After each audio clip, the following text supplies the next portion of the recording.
Soy María Isabel Faber, bióloga, monitora y miembro del SEIC. Y vamos a compartir las conclusiones de un estudio realizado en pandemia. A continuación, el doctor Diego Hernán Friedman, presidente de nuestro comité, estará a cargo de los resultados y conclusiones. Gracias, María Isabel. Gracias al Comité Central de Ética del Gobierno de la Ciudad de Buenos Aires por darnos la oportunidad de compartir nuestra experiencia de los monitoreos éticos que tuvimos que realizar de acuerdo a nuestros procedimientos operativos estandarizados en el periodo de pandemia y con una mirada de un desafío federal, porque si bien estamos acreditados por la Ciudad Autónoma de Buenos Aires, tenemos también por subrogación, evaluación y supervisión de estudios que se realizan en otras jurisdicciones del país. Con el objetivo de contribuir al desarrollo de la calidad y la consistencia de la revisión de la investigación en salud en humanos, nuestro comité estableció un procedimiento para el seguimiento de los estudios para los cuales ha emitido una opinión favorable, los ha evaluado y aprobado, y desde el momento en que el estudio es aprobado también por la autoridad regulatoria, por la ANMAT, y se ha implementado en él o los centros que están participando, comienza un proceso de monitoreo continuo hasta la finalización del estudio. Este monitoreo nosotros lo consideramos una actividad fundamental para jerarquizar el rol de los comités de ética, para colaborar activamente en la protección de la seguridad y el bienestar de los participantes. Y en este sentido, la pandemia de COVID-19 supone un gran desafío, un desafío realmente inédito para continuar con las visitas presenciales. Entonces, el objetivo de esta presentación va a ser compartir nuestra experiencia en los monitoreos presenciales y remotos durante la pandemia y comentarles sobre el desarrollo de un sistema informático interno del comité que se denomina SIBE, Sistema Informático Bioético, que nos permitió centralizar la información para asegurar la continuidad de las actividades del comité durante toda la pandemia. Los principales resultados para mostrarles es que entre el 20 de marzo de 2020, día en que inició formalmente la pandemia en cuanto a las restricciones, y el 22 de junio de 2022, fecha arbitraria que hemos puesto de corte para obtener los resultados, nuestro comité ha realizado 278 monitoreos éticos. Acá María Isabel, la verdad que ha tenido un rol preponderante en esta actividad y quiero agradecerle formalmente por su presencia en un momento tan complejo como el que nos ha tocado vivir. De estos 278 monitoreos, 197 se realizaron en la Ciudad Autónoma de Buenos Aires y 81 en otras jurisdicciones. 189 de estos monitoreos fueron presenciales durante la pandemia, tomando todos los recaudos para evitar cualquier exposición a un riesgo innecesario. Todos sabemos que los centros contaban con restricciones en cuanto a la asistencia de familiares de pacientes internados, digamos, se generaron circuitos paralelos para las personas con COVID y sin COVID, y realmente se transformó un poco la dinámica de los ensayos clínicos y tuvimos también recomendaciones del ANMAT y recomendaciones del Comité Central de Ética del Gobierno de la Ciudad, que tuvimos muy en consideración para poder realizar las actividades presenciales.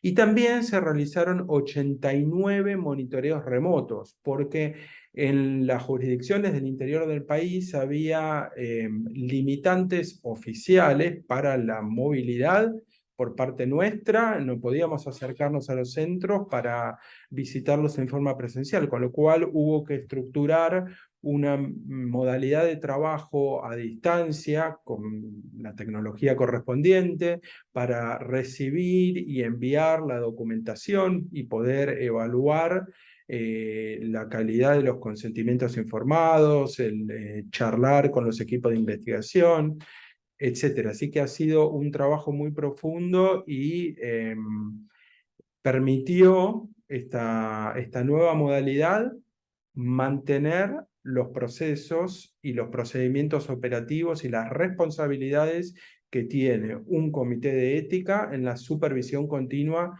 de los estudios que evalúa. Las principales conclusiones son que el proceso de supervisión ética pudo continuar realizándose en forma adecuada a pesar de las restricciones impuestas por la pandemia. Tuvimos que adaptarnos, tuvimos que entender que había algunas variantes en cuanto al proceso de consentimiento. Al principio los formularios en papel se guardaban en unos folios especiales por 48 horas porque estaba muy sobre el tapete el tema de la transmisión por fomites, por elementos sólidos del virus. Esto después con el tiempo se fue modificando. El tema del acceso de los familiares o de los testigos, de ser necesario, también era un tema complejo. La explicación por parte de los investigadores en forma, digamos, no remota en otra locación, pero sí por fuera de la habitación mediante un teléfono celular.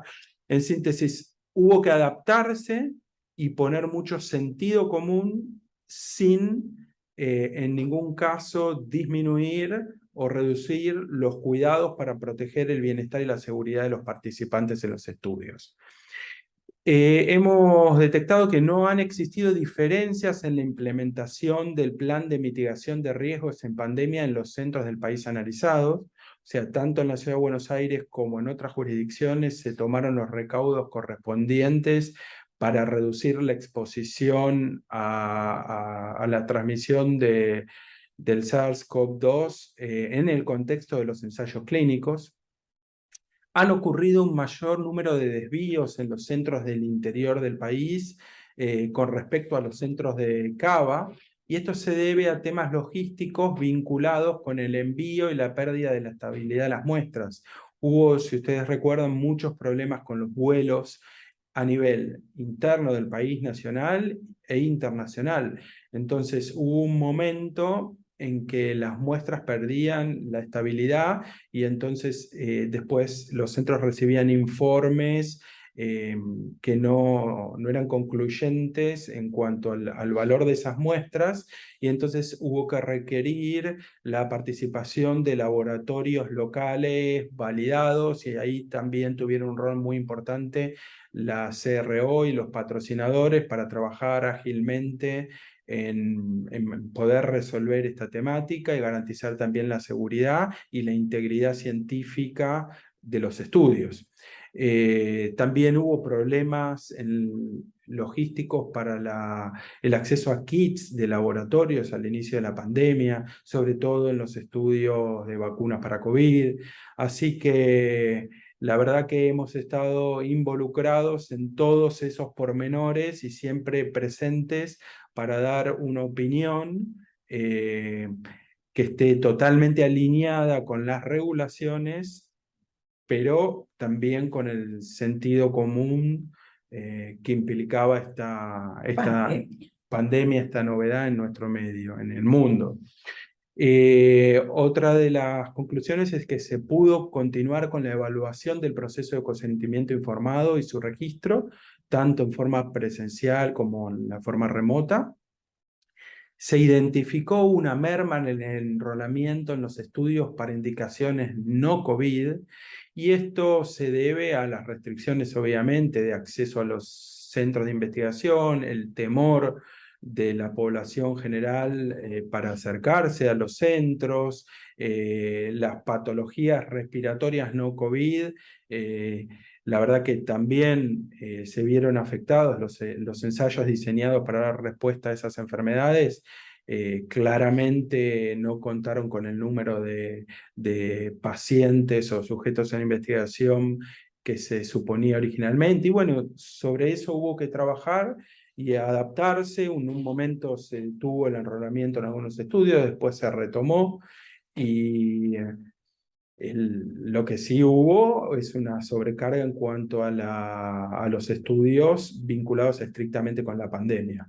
Y en ese sentido, el comité trabajó en forma expedita, dando prioridad a la evaluación de los estudios COVID y a los monitoreos de los estudios de COVID.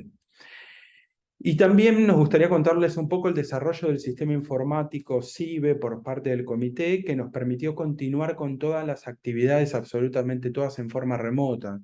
Este sistema ya lo veníamos desarrollando en la etapa pre-COVID, pero tuvo su apogeo durante la pandemia.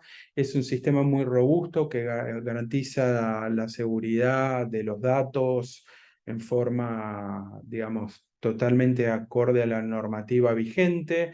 Es un sistema interno, no interactúa con personas por fuera del comité y permite tener un registro y almacenamiento de todos los documentos, de todos los estudios, filtrados por centro, por jurisdicción, por patrocinador, por investigador, registro de los eventos adversos iniciales y seguimiento, los informes de monitoreo se realizan a través del sistema y hay una posibilidad de hacer un tracking y un registro. Entonces, María Isabel hace una versión inicial del reporte, después hay otra persona del comité que lo revisa, lo evalúa, hace los comentarios y sube la nueva versión al sistema.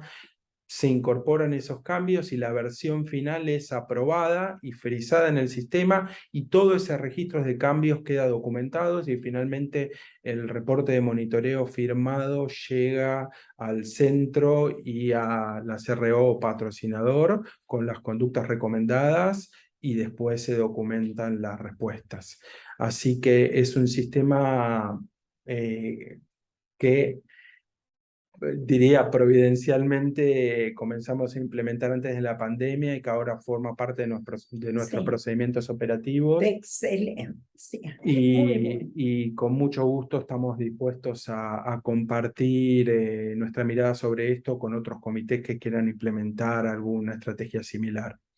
Pero este sistema evidentemente no hubiera resultado sin el compromiso de todos los miembros del comité, que en un contexto tan complejo, tomado por la incertidumbre y por el sufrimiento, permitió brindar un aporte para continuar con el desarrollo de posibles alternativas preventivas y terapéuticas para el cuidado de nuestra comunidad. Sin el apoyo de todos los miembros del comité, no hubiese sido posible continuar funcionando con el temor que todos teníamos como cualquier ser humano en un contexto de tanta incertidumbre. Y aprovechamos también para comentarles que estamos implementando una nueva actividad en el comité, que es una serie de entrevistas presenciales con participantes, con voluntarios o pacientes de diversos estudios, de diversas indicaciones, fases de desarrollo de la investigación clínica en distintos centros. Y estas entrevistas presenciales son mediante la selección al azar de participantes en estos centros, solicitando datos, digamos, de número de sujeto sin identificación personal, y nos acercamos al centro y entrevistamos a los participantes para evaluar el proceso de consentimiento informado, pero sobre todo para conocer las vivencias del participante en el estudio, porque muchas veces se ven aspectos regulatorios o formales, pero nos falta escuchar lo que siente la persona que participa en un estudio, que puede ser un voluntario sano o estar padeciendo alguna enfermedad, y contribuir con ese encuentro y ese espacio de escucha a su bienestar y detectar posibles o eventuales oportunidades de mejora. Y después vamos a hacer una devolución de todas estas entrevistas a los investigadores para poder, entre todos, mejorar la calidad de vida de los pacientes que participan en los estudios. Así que muchísimas gracias. Agradecemos a todos los centros del país que nos permitieron llevar a cabo este trabajo. Gracias. Muchas gracias.